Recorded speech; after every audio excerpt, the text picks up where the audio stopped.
Let's go! Let's go! Let's go! Dana White has dropped an absolute bombshell on us today. UFC 304 in Manchester, England finally has a confirmed main event and co-main event. Hello everybody and welcome to Against the Fence. Of course, this is the place to be if you're obsessed and passionate about the UFC. And at last, we've got some news surrounding this card. And what a time it's come as well. Let's go through some of the main card that's been, or some of the fights that have been confirmed already for this. Man, super exciting times. Smash a like on the video if you've not done so already. And welcome on in if you're new to the channel. Hit that subscribe button because we're a fan channel where fan opinions matter most. And hope you're all doing well on this Thursday evening or afternoon, wherever you are in the world. Friday is nearly here. We've got a jam-packed weekend heading our way as well with the boxing and of course the UFC fight night that's coming up as well. We'll be doing full live watch along for the UFC fight night this Saturday, so make sure you got notifications bell rung on our channel as always so you can join us for the watch along. Man, absolutely insane. Okay, let's talk about some of the matchups that's already been announced then, because Leon Edwards Belal Muhammad has been confirmed now today, along with Tom Aspinall versus Curtis Blaydes, a rematch there. Bobby Green versus Paddy Pimblett. The other fights that were all on the card, Molly McCann versus Bruna Brazil got announced at strawweight. I think it was couple of days ago, I think that got confirmed. Shauna Bannon versus Ravina Oliveira, Arnold Allen versus Giga Jakaadze, Muhammad Makayev against Manel Karp. Those two do not like each other. That is going to be an absolute barn burner in the flyweight division. Not sure if that's going to be on the main card. I reckon that might be headlining the prelims. That's my prediction. We've got Nathaniel Wood versus Daniel Pineda as well. It's good to see Nathaniel Wood back in there. He's just had a baby and I think he got married not too long ago as well, right? Since his last fight. So yeah, this card is really shaping up quite nicely. And yeah, okay, the timings aren't great for the Manchester fans. We prelims kicking off at 1 a.m. or something like that, or 11 p.m. over here in the UK, and it's not going to be ideal to be a long day and night for those people watching it. But you know, we shall see. Ash and Sire in the house. Ash says Modi. Yeah, I think Modi said he's going to be on that card to us, but he said that he hasn't got an opponent yet. Fingers crossed we'll find out. Maybe Ash can find out some intel. In fact, he still left his jacket over here at HQ, so he's going to have to come by and pick that up pretty soon. But let's talk about then Bobby Green versus Paddy Pimblett getting announced. Bit of a surprising one, really. I guess Bobby Green was probably a name that was thrown around there for quite some time, along with various other names for Paddy. But you know, this past week, we saw a back and forth video of Moicano and Paddy Pimblett. Moicano calling out Paddy via video, and then Paddy replying to it saying, "Send me the contract and I'll sign it tonight." In fact, Moicano even called out Paddy during, I think, the submission grappling event that was last night as well. And this fight still doesn't get made. So clearly the UFC wasn't on their radar for some reason. I know Moicano's doing quite well at the moment. He's been improving and looking good in the octagon. Clearly would cause Paddy some issues, probably in both areas, on striking and on the ground. Whereas Bobby Green, though, he's more experienced. Yes, he's been around the game for some time and in the UFC, but he hasn't really showed signs of slowing down. Yes, that beatdown against Jalen Turner was not ideal and wasn't great, but prior to that, the fact that he KO'd Grant Dawson, a wrestler, damn right impressive. The fact he submitted Tony Ferguson as well on the ground was, blew everybody's minds in that one. And then the unanimous decision win against Jim Miller, I thought was pretty impressive, especially in rounds 3 and 2. But for Paddy, this fight it's difficult on the feet, man. I'm scared for Paddy for this one because Bobby Green will piece him up. But one takeaway from that Tony Ferguson fight for Paddy was Paddy came in there looking a lot bigger, a lot stronger, and, dominated Ferguson on the ground quite a bit. Is he going to look to try and do the same to Bobby Green? That's what he needs to do.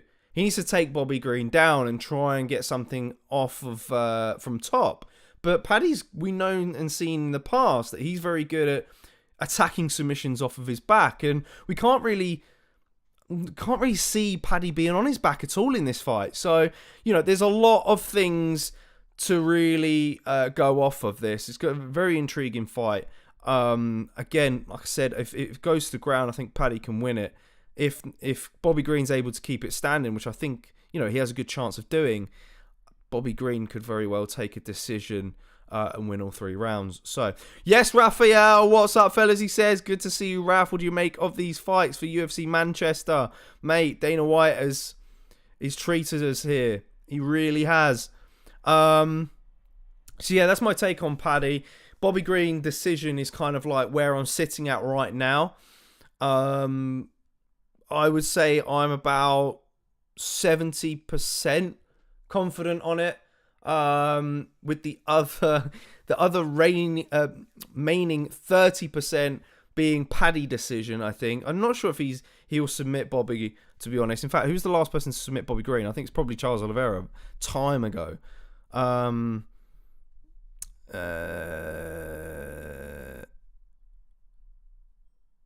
David Mitchell, actually. 2009, right? I thought he got submitted by Oliveira for some reason, unless I'm thinking of someone else. So, yeah, only been submitted twice in his pro career as Bobby Green. It's going to be difficult. So, yeah, I can see that going to a decision. Kart versus Makayev, I think, is a really, really tough fight for Makayev. Similar, I think that one's fairly similar to Bobby Green and Paddy Pimblett, in my opinion. I think that if Karp can keep it standing, I think he can do damage to Makayev. That one's a nervy one for me. It could be really tough outing for the Brits in this one. Bar the main and co-main, I think. Hello in Kyle CR7123 with a picture of, I can't imagine, Ronaldo on. Yes, hello, welcome on in. Smash a like on the video, buddy. Yeah, so the co-main event then, Tom Aspinall versus Curtis Blaydes, interim heavyweight title fight. To be honest with you, this is a fight that was rumoured just after Curtis Blaydes beat Jelton Almeida. And what a win that was, by the way. The TKO with the elbows up against the cage there, did not see that coming at all. So Blaydes is looking on fire at the moment. And yeah, for Tom, after a while, the rumours started to come out about Cyril Gane being Tom's opponent next. And in fact, we were told that the UFC were looking to make that fight. Then later on, Tom came out, I think, on his YouTube channel and said that apparently Gane isn't ready to fight in July. He's apparently shooting a movie and would rather fight on the Paris card. Now, here's what I think has happened here. I think that the UFC clearly wanted to make that fight, and we're trying to get Tom to do it in Paris. Tom has said, no, decline that. I'm not doing an away day. You come to Manchester. I want to be on that Manchester card because it's my home crowd. And I deserve it. Yes, I've had multiple fight nights in London, but that was London. Manchester is where I'm from. Give me that opportunity. And, a co-main event slot, defending that interim title makes a lot of sense timing-wise, because we're not going to see John Jones versus Stipe Miocic just yet. I think the UFC will probably plan to make that fight happen towards the end of the year. That's normally where John Jones likes to fight, and he likes to fight at Madison Square Garden. So that would be my pick for that. Madison Square Garden in December against Miocic. So, yeah, that's where I see that fight. From that last fight that we didn't really gauge a lot from that last one in July 2022 because of just how the circumstances played out, the way that Tom fell down and done his knee in against Blaydes after throwing a kick. Not much exchanges were thrown prior to that. So we're still quite excited to see how this fight plays out. I'm hoping that Aspinall I think Aspinall gets taken down by Blaydes, reverses position, gets on top, and does damage from there. That's what I can see. TKO Tom, round 2, or maybe round 1. That's what I can see. I'm not sure if he submits Blaydes. This will be 5 rounds, of course, as well. So we're yet to see Tom Aspinall go past 3rd round. We haven't seen him in a 5-round main event yet. So, well, I mean, go past 3 rounds. Sorry, I should say. Damo's in the house. Yes, Damo, who says hopefully be seeing you guys there in Manny. You making the trip up? We're not too sure yet what we're doing in terms of UFC Manny. We do need to start planning it, actually. We might be around during the pre-fight night shenanigans as always, but we'll be making the trip back down to London maybe Friday night if we're going to host the watch along down here, full card. So we will see, but we will try and make sure we're there. If all of us aren't there, at least some of us will be there representing. Saying who is this Damo? Good to see you back, Damo. Mac, whack a like on the video whilst you're here, buddy. And yeah, what do you think about these matchups? Any predictions? And of course, anyone else you want to see on the card as well is welcome. Why is this chat constantly like being the bane of my life? As for Leon Edwards versus Belal Muhammad, though, not surprised. Of course, we knew this fight was gonna happen. It is a rematch from that time in 2021 when Belal Muhammad got poked in the eyes, was unable to continue, ruled out to a no contest. Now, yeah, a lot of people, when you go back and watch that fight, you do realise that Leon Edwards was piecing Belal up on the feet, was doing quite well to keep the fight on the feet as well. But Belal did take that fight on short notice. So hopefully we get to see fully fit both guys this time around. Ash says, yeah, Tom subs him. Damo says, don't never forget you boys. You the man. You the man. Love that. To be fair, he can get the TKO, says Ash. So I think Ash is riding with TKO for Tom Aspinall in that one. Going to try and get some tickets, says Damo. Yeah, I don't know actually when the tickets are coming out. That's going to be pretty soon. I reckon it's got to be... It won't be Friday. I think it'll probably be next week then. Apparently, are we getting some bitrate issues on this stream? Interesting. Don't know what's happening there. Let's take this off of thing. Yeah, no I do. Oh, I've locked my... I'm having a mare. Why is it locked on me? See, there. Laptop keeps locking on me. Oh man, what is going on?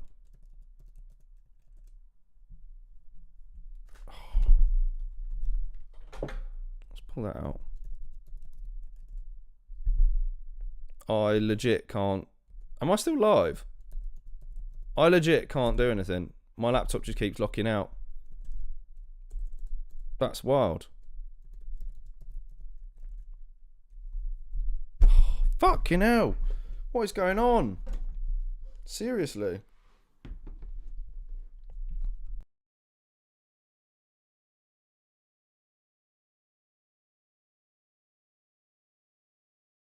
We're there. We might be there.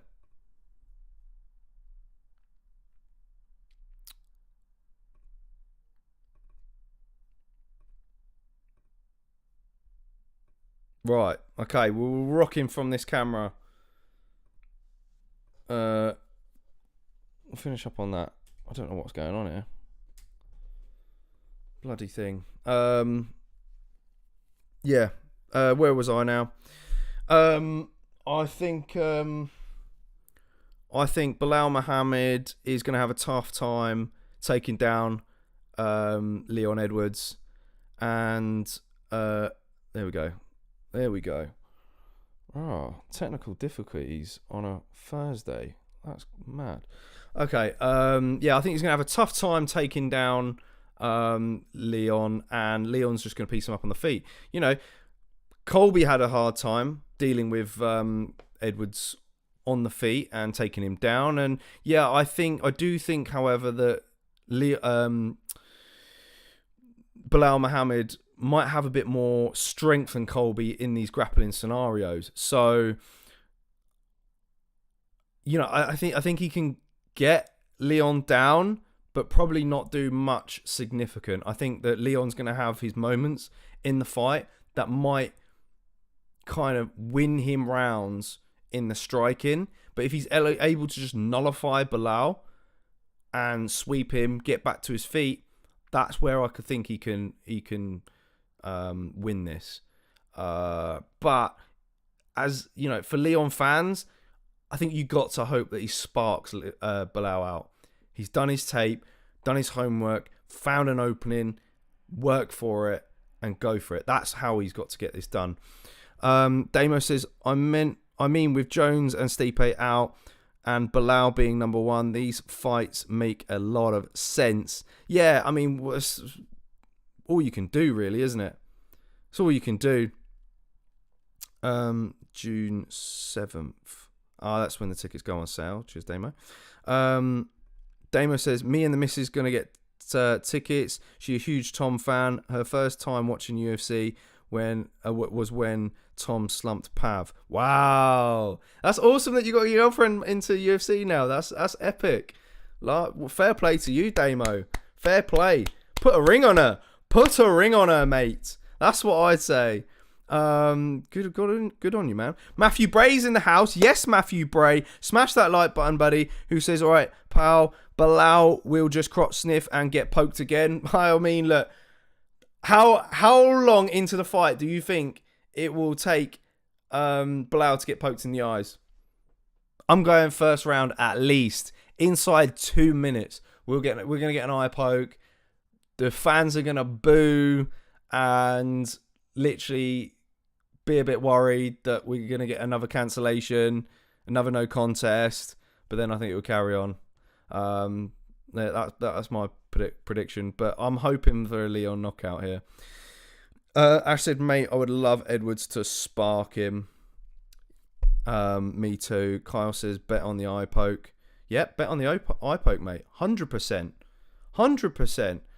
Do request a bet, Belal Muhammad to get poked in the eyes inside 2 minutes of the first round. It's going to happen. I'm telling you now, guys. So make sure you are tuning in with us. So yeah, predictions on the overall card then. Sean O'Bannon versus Ravina Oliveira. Not really seen much of these girls, unfortunately. Maybe I'll go for Ravina Oliveira for that. Molly Meatbell against Bruna Silva. I can't remember what she's like.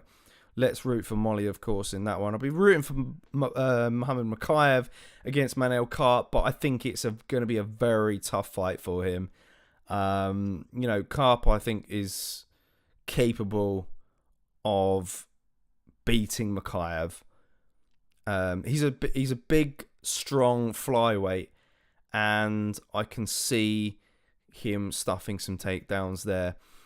But let's fingers crossed. Makayev's got finishing by submission. You know, when you look at Makayev's previous fights, the fact he was able to kind of get third round submissions and pull them off against tough competitors like that Fiallo dude and Tim Elliott. Yeah, against Karp, it's going to be difficult now. Arnold Allen against Giga Jakadze. Big test for Arnold Allen. A unique test as well, because Giga's unique for anyone in this division.